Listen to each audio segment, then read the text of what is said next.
Well, the big day is come and gone. The NBA draft in 2023, saw three Bruins selected. Who's got the best fit? Who might make some impact? And who got some value? We'll talk about all that and more on Locked On UCLA. You are Locked On UCLA, your daily podcast on the UCLA Bruins. Part of the Locked On Podcast Network, your team every day.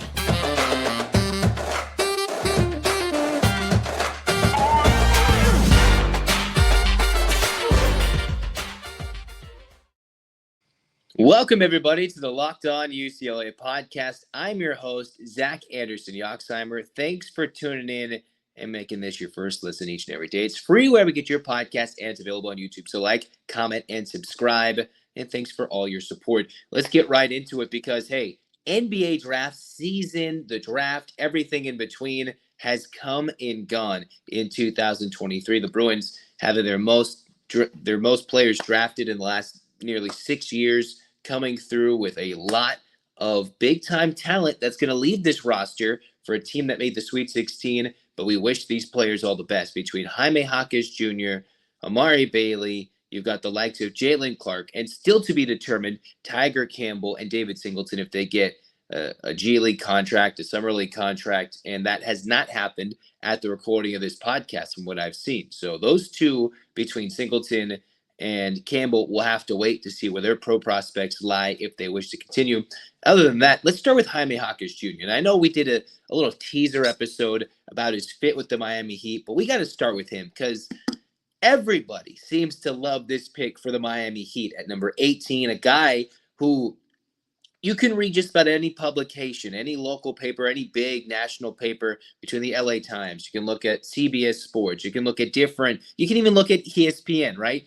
Going up and down the board, Jaime Jaquez Jr., his climb to not only go from starter, number 8 all-time scorer at UCLA, to grow into an NBA prospect, to get invited to the green room after he was maybe a fringe first-rounder, and now he's close to the middle portion of the first round, and what some might call as the most impactful pick in the NBA first round that's not a lottery pick in terms of who might make the most impact on his team's roster during his rookie season.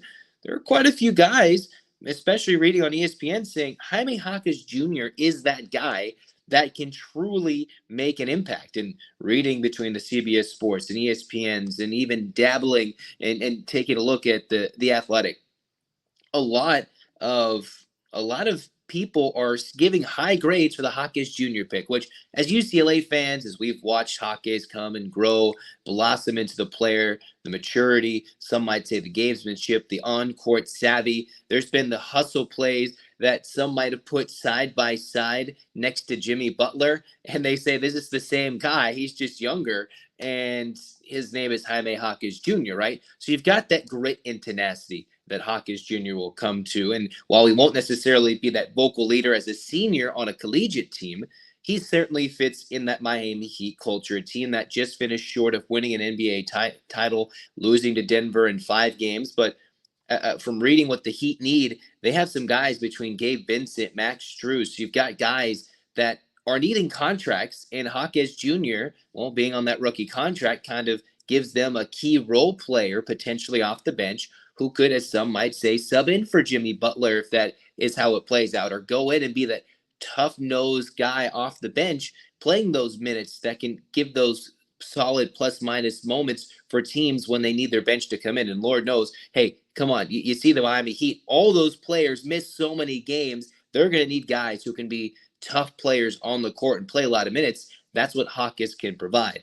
What is Jaquez not going to provide? Well, we all know he's not a great shooter. He needs to get a much better perimeter skill set, I believe, is what I read from most NBA draft things. And that's not easy. That's easy to see, right? He's got to expand his ability to hit the three. And while you can see that all the love is on Victor Wembanyama, you've got all the centers who are dominating the game in the NBA, the three-point shot still remains supreme.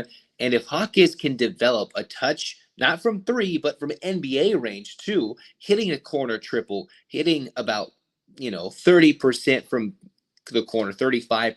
If he can get in limited capacity, shooting a much better three-point shot at NBA range, he can truly increase his value.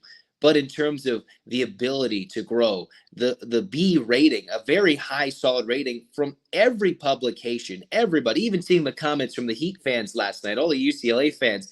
And while we could have seen him don the purple and gold, and we'll get some more Laker misses potentially in a moment, Jaquez just seems to be one of those guys that getting to the green room, just stepping and climbing his way, that is the perfect franchise for him to go to. And it's the perfect place, I think, for Miami Heat to go with that first-round pick. We need somebody who could be that guy that fits, that grinds, that plays hard. And a team that was the 8th seed getting all the way to the finals, and hey, they beat Boston in Game 7 in Boston. So you can tell that franchise where they're going if they can sign everybody. Jaquez is that glue in terms of a first-round pick that can fit in that roster. You don't need always big, gigantic pieces like lottery picks are expected to provide. Jaquez can be that little puzzle piece that can maybe push them over the top next year when they need a moment, a better seed, maybe not in the playoffs, or just simply someone who can blossom into a good NBA career with what they've established, right? I was reading another NBA post-recap stuff about the draft, and a lot of it said the Heat culture was the win because they got Jaquez, right? Reestablishing the UCLA basketball brand, the culture, the identity of winning is what he wanted to leave Westwood with. And after a Final Four appearance, 3 tournament appearances, and you don't even include the COVID year that canceled the tournament, someone who's a top 10 UCLA scorer of all time, conference player of the year, first time in quite some time for the Bruins. The list of accolades goes on. And there's only so much you can say until he goes and plays and works out and gets better, develop that three-point shot, that outside perimeter game. All of a sudden, you bring in the intangibles defensively, just the keen savvy for the game. He can rebound, defend, and you can find himself a pretty solid NBA career, we hope. He doesn't need to be the best or top 10 NBA players for Jaquez to truly make an impact. And he's wanted to be an impactful person for his community, for people. He said this to the LA Times, for people to look up to him. Just making it to the NBA would make it be very special for him individually. And here he is, drafted in the first round, just about the middle of the first round of the NBA draft at number 18. One of the highest picks for the Bruins, as I mentioned in a previous episode, in nearly 6 years since Lonzo Ball and TJ Leaf. So great moment for the Jaquez family. We'll miss him as UCLA fans, even though he had that extra year of eligibility. Seeing him grow and kick butt in those combine drills and interviews and going with all the scouts and execs, finding his way. You can jump your draft stock, right? And Jaquez made the most of it. But some guys lost their ability to get drafted as high as Jaquez. Who are those guys? Amari Bailey, Jaylen Clark. Did they make the right decision in leaving UCLA? We're going to discuss that and their fits with where they were drafted in the second round last night. But not before we tell you about Birddogs. Because, hey, at some point, there's only so much I can say about Birddogs without just saying, go get them, and you will believe me that Birddogs are some of the greatest shorts, pants, everything in between. Go to birddogs.com/lockedoncollege. I'm going to go out, hang with some friends today after the recording of this podcast, and I'm going to be wearing Birddog shorts. It can be hot. It can be cold. I won't be stinky. I won't be overly sweaty. They're extremely comfortable, extremely stylish. They make my legs look good, and I haven't done leg workouts in probably 3 years because I'm a lazy bum. So you sit here, you've got to do and get Birddogs. I promise you, they're extremely comfortable. They've got bright colors. They've got everything in between. You'll love the box that they come in.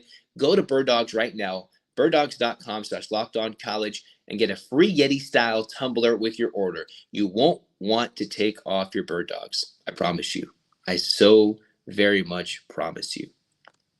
Cruising on into segment 2 of Locked On UCLA NBA draft coverage from 2023. Now we're shifting to the second segment and the second round of the NBA draft. While there are 5 Bruins potentially hoping to hear their name called or have a little tweet about them making an undrafted signee with an NBA team, the 2 players that got drafted beyond Jaime Jaquez Jr., it was Amari Bailey, who got drafted at 41 by the Charlotte Hornets. And then you've got Jaylen Clark, who's drafted at 53 by the Minnesota Timberwolves. So where did these 2 guys go, right?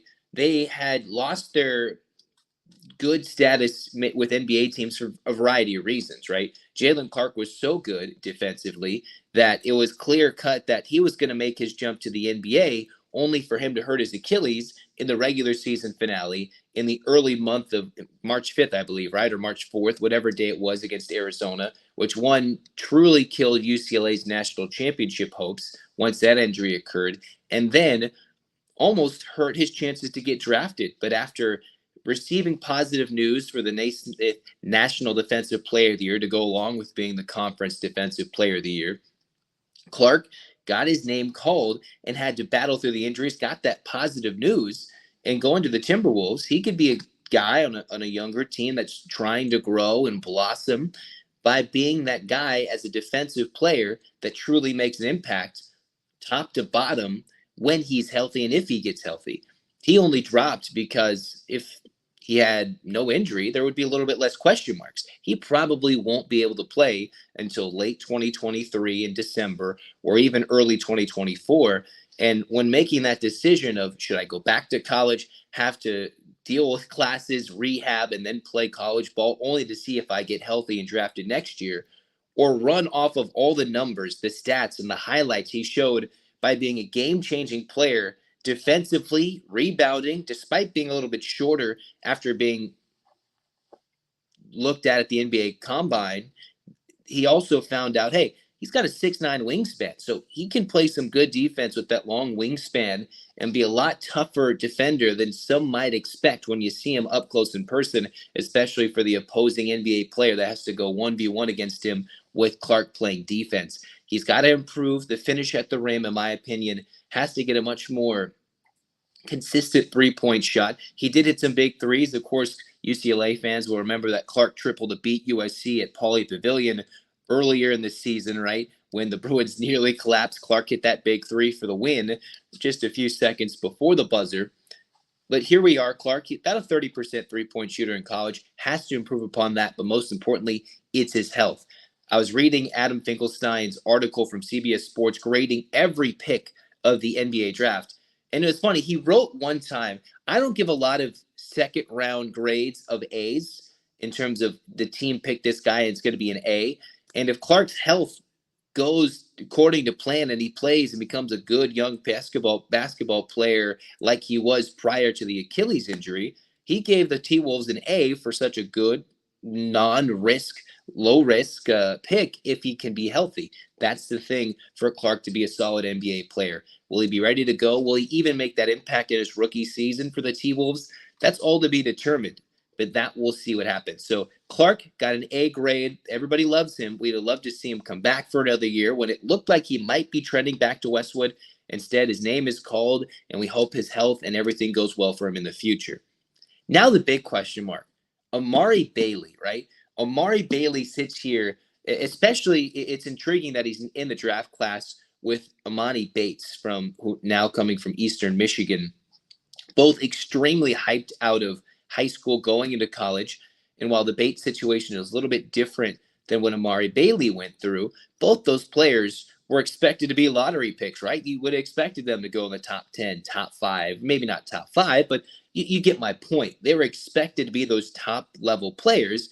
And in today's day and age where the AAU game, the high school basketball players all get extremely hyped to certain aspects, if not every aspect, they're all overhyped because we've got 30 billion hype videos of every company showcasing AAU games of guys just doing crazy dunks and everything in between. Amari Bailey is a special talent, but his freshman year didn't go according to plan, right? Missing quite some time with the foot injury, not maybe getting as much playing time as he would have thought or as much impact, right? He got a lot of playing time. He was starting quite a bit, but that foot injury really slowed him down right near the start of Pac-12 play when we were waiting for Bailey to explode. And while he had his moments in early part of the season, got hurt, which led him to a mid-season lull, came back from the injury, was pretty good. And then when March happened, when Clark got injured, he really took over during the Pac-12 tournament and the NCAA tournament. And speaking about big three-point shots made, if Julian Strawther doesn't hit that shot against UCLA in the Sweet 16, it's Amari Bailey's three that we remember that would have sent the Bruins to the Elite Eight. Bailey, a lot of upside, maybe didn't get that opportunity to blossom at the college game that most Bruin fans and probably what most Hornet fans would have loved. But considering Charlotte is in an interesting transition, going from new ownership, having a lottery pick, right? Number 2 with Brandon Miller. And then you've got Amari Bailey coming into that mix. They've got an interesting influx of talent coming in. And Bailey is a guy that was also graded as an A in a second round selection by Adam Finkelstein. So despite him, quote unquote, saying he doesn't give a lot of A's out for second round draft picks, 2 of the 2 UCLA picks in the second round were both drafted and were both graded as A's for their upside. Clark, more injury. Bailey, I think he will succeed in the NBA. Is he going to be that top level extreme talent like we all expected him to be at UCLA and turn into a lottery pick? That's not how it ended up being. But then I've read and seen, as we all know the stories, right? Nikola Jokic, who just won the championship. He's been a MVP. He had a commercial playing when his name was drafted during the NBA draft. You have all these not long lists, but a list of successful players in the second round where they've become extremely dominant in today's NBA game that we just don't know who might blossom. Amari Bailey's one of those guys, even Amani Bates, but this being more UCLA podcast, we're focusing on Bailey. I think a good fit. I just wonder how it's going to go with the number 2 pick. You've got Bailey coming in there, a franchise in true transition. Then you've got LaMelo Ball, the former UCLA commit. So it'll be an exciting young team. You just wonder how much can Bailey mature his game overall and grow it to the NBA level. He averaged about 18 points per game at some point during the NBA draft combine games, which helped kind of jump his stock a little bit. But coming from what was supposed to be mid-first round, probably drafted way higher than Jaquez. He fell down over the year because Jaquez really grew his stock, and then Bailey's fell quite a bit. He ends up being a value pick that could be very helpful for the Hornets or whatever NBA franchise he ends up staying with for the bulk of his career if he stays healthy and has a good career. Now, him staying maybe would have benefited him one more year. 2024 is maybe not supposed to be some of the most high-level prospects, right? You have Victor Wembanyama, who is super, super hyped coming into this year, coming into the NBA draft. We knew who would be the number 1 draft pick almost 10 months ago, right? Or how many months ago prior to the G League season. And yet here's Bailey. If he could have stayed one more year, UCLA would be an extremely good basketball team. Instead, he goes to the NBA. We wish him luck, wish him well. And he's a high value pick in the second round. You wish he could have got a little bit more money, got a little bit higher, got maybe snuck into that first round. That's just not how it played out. So we hope Bailey the best. And the Bruins, almost every single Bruin is in a pretty decent, if not solid spot.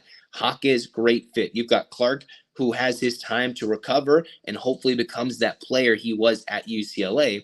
And now you've got Bailey, who sits there as the number 41 pick, going to Charlotte, and I think can make an impact there. Maybe not as much as he would have hoped going into a draft night, but he was there in the stands, walked down, got to shake the hands, and I think he can become a good NBA player. We all think he will be. It's just a matter of how much he develops if he's in a good situation. Singleton and Campbell, well, there's been no word as to the recording of this podcast if they have any contracts of any sort for Summer League or a G League deal or anything in between, but we hope those two the best and see how their pro careers go. All right, that's how we get excited today for Locked On UCLA. But, hey, we're not done yet. We've got some good, exciting news to finish off UCLA, a couple days old news for UCLA football. But what does it mean for the Bruins to continue flipping recruits from Big Ten country? We'll talk about that in just a moment. Rocking on into segment 3 of the Locked On UCLA podcast, the Bruins, Chip Kelly, right? You've got him making big moves, UCLA basketball players making big moves heading into the NBA draft. But Chip Kelly, now with 8 commits already for the class of 24, a pretty decent class that would rank amongst near the top of the Pac-12, but it's not up to par with what the Big Ten recruiting rankings would have them in, as that's when they're transitioning into the Big Ten. UCLA, though, was able to flip a commitment. If you missed the story, Rob Booker II flipped from Wisconsin. Mind you, he lives in a part of Wisconsin that's just about a half an hour drive from Madison, and ends up taking an unofficial visit to UCLA and then committing to UCLA. So let's back up here. You've got a 3-star tight end from Wisconsin, 6'6", 215. On3 has him listed as a 4-star recruit. And he's been committed to Wisconsin since January 31st, made his official visit in early June to Wisconsin. Then all of a sudden, in just not too long ago, decommits from Wisconsin, takes an unofficial visit to UCLA, and within a day or two, it goes from offer to commitment. So while we do have to keep an eye on Booker and make sure his commitment remains solid until signing day, a great get for UCLA, depending on the composite rankings you use, is their second highest rated recruit for this draft class. And they picked one right out of Big Ten country and brought him to UCLA. And while Dante Moore wasn't exactly from a Big Ten school, he is from Big Ten country, you can see all the players UCLA can starting to get, right? They went and got Spencer Holstitch from a Purdue. They're going to get these guys across the country, whether it be the portal, which Chip Kelly has become an absolute mastermind, and then guys who maybe want to come west and play in UCLA or play on the West Coast, but still not have to worry about those road games where they can play closer to family while enjoying the fun and the spoils of the West Coast, of the Hollywood, the Westwood, the LA lifestyle. We've seen Dante Moore be enamored.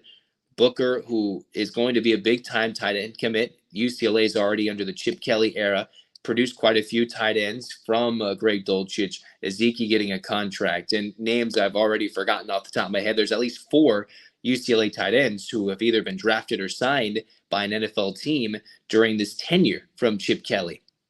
So 8 commits, a growing draft class, and if you include the full tight end position as a skill position, this is their first skill position commit so far and their second highest rated recruit for the class of 24, which shows the Bruins, which is what Mick Cronin has been able to do in basketball, although he shifted his recruiting philosophy entirely in the last year.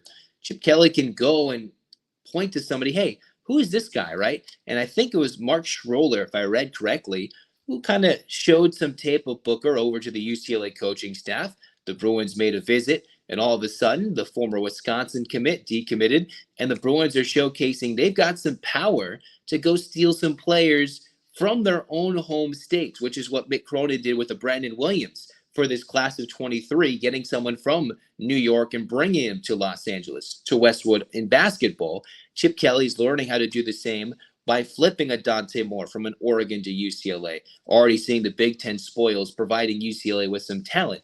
Now for the next season, if Booker remains committed like these 8 commits are right now for UCLA, the growth already for the program going after the defense, saying, hey, we've got some tight ends. Matavao will be a senior that year. The tight end room will be phasing out by the time that Booker gets here. The Bruins, it's exciting to see what they're doing recruiting-wise. There are 8 commits. Remember, they're Mark Schroller, who is the top-rated recruit. You've got Rob Booker, Dunbar Hawkins. You've got Marquise Thorpe-Taylor, Glenn Somerville, Tabarachi, and Isaiah Patterson. So a lot of defense and a lot of offensive linemen to beef up the middle of the defense and beef up the offensive line. But when they realize, hey, we got a skill position, Chip Kelly likes to get his receivers and running backs, it seems like, from the portal exclusively for the most part.